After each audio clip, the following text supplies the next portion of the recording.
Olá! Hoje a gente vai mergulhar num dos maiores mistérios do corpo humano, a memória. É ela que deixa a gente reviver o passado, aprender com o que está acontecendo agora e planejar o que vem pela frente.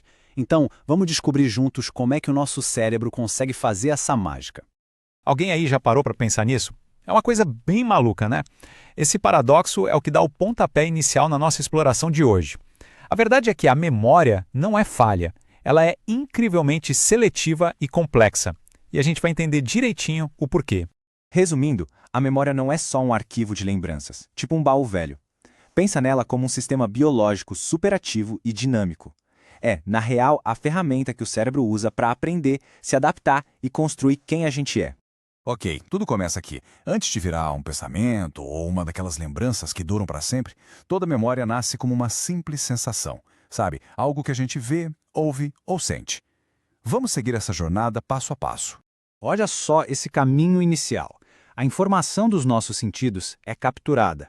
Mas aí entra a atenção, que funciona como se fosse um segurança bem rigoroso. Só o que a gente acha importante de verdade, aquilo em que a gente foca, é que tem a chance de passar para o próximo estágio. Ou seja, a atenção é a chave de tudo. Imagina a memória sensorial como se fosse uma foto mental, sabe? Instantânea e com uma resolução altíssima. A memória icônica, que é a visual, some em menos de um segundo. Já a ecoica, a auditiva, dura um pouquinho mais. E isso é fundamental para a gente conseguir entender uma frase inteira numa conversa. Mas, se a atenção não pegar, ela some rapidinho. E o mais legal é que essa memória de trabalho não é só um lugar para guardar coisas por um tempo. Não. Ela é uma área de trabalho super ativa. É nela que a gente consegue, por exemplo, guardar na cabeça o número de telefone que acabou de ouvir ou resolver uma continha de matemática. É tipo o nosso bloco de rascunhos mental. Muito bem, depois que uma informação passa por esse filtro super rigoroso da atenção e da memória de trabalho, ela pode finalmente ser arquivada para durar muito tempo. Bem-vindos à gigantesca e complexa biblioteca do nosso cérebro. Essa imagem aqui mostra perfeitamente a diferença de escala. A memória de curto prazo é como um post-it, né? Tem um espaço bem limitado. Agora, a de longo prazo, essa é como um armazém gigante, com uma capacidade de guardar coisas que é, na prática, quase infinita.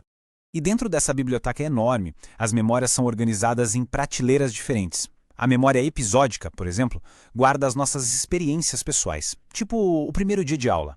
A semântica guarda fatos, como saber que o cérebro tem neurônios. E a procedural guarda o como fazer as coisas, tipo digitar sem precisar olhar para o teclado. É a diferença entre saber o que e saber como.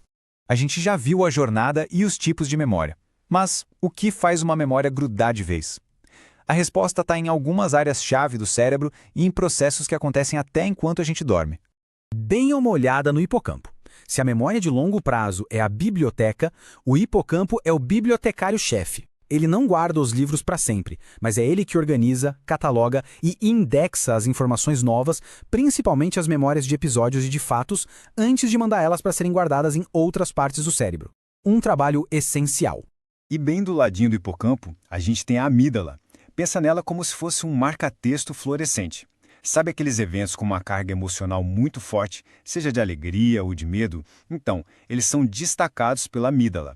É como se ela gritasse para o cérebro: "Ei, isso aqui é importante, guarda bem." É por isso que as nossas memórias mais fortes quase sempre têm uma emoção envolvida. Então, para resumir, temos 3 chaves para uma memória forte. A atenção abre a porta, a emoção carimba que aquilo é importante e o sono. O sono está longe de ser um momento passivo. É quando o cérebro trabalha pesado, revisando as informações do dia, fortalecendo as conexões e consolidando as memórias para o futuro. Até agora, a gente falou da memória como um superpoder. Mas ela tem um lado surpreendente e até falho. Vamos desafiar aquela ideia de que a memória é uma gravação perfeita da realidade. Isso pode parecer estranho, mas esquecer é fundamental. Um pesquisador chamado Hermann Ebbinghaus mapeou a curva do esquecimento e ela mostra que a gente perde informação bem rápido se não reforçar. E isso é bom. O cérebro descarta ativamente detalhes inúteis para focar no que realmente importa. É tipo uma limpeza para manter tudo organizado e eficiente. Agora se preparem para uma revelação. A memória não é um replay, ela é um processo de reconstrução. Toda vez que a gente acessa uma lembrança, a gente na verdade a reescreve um pouquinho e ela pode ser alterada. E isso nos leva a um fenômeno chocante, o das falsas memórias. É quando a gente pode lembrar de coisas com total certeza, mesmo que elas nunca tenham acontecido. A boa notícia é que dá para trabalhar com o nosso cérebro e não contra ele. A ciência dá umas dicas bem claras. Em vez de estudar tudo de uma vez, vale usar a repetição espaçada. Em vez de só decorar, é melhor conectar a informação nova com o que já se conhece. E, talvez o mais importante, cuidar do sono. É a melhor ferramenta que existe para consolidar o que a gente aprende. E para fechar, fica uma reflexão. Se a nossa identidade é construída com base nas memórias, e essas memórias são flexíveis, editáveis e até falhas, o que isso diz sobre quem a gente realmente é? A ciência da memória não só explica como a gente lembra, mas também convida a gente a questionar a essência da nossa própria identidade. Uma ideia e tanto para se pensar, não é?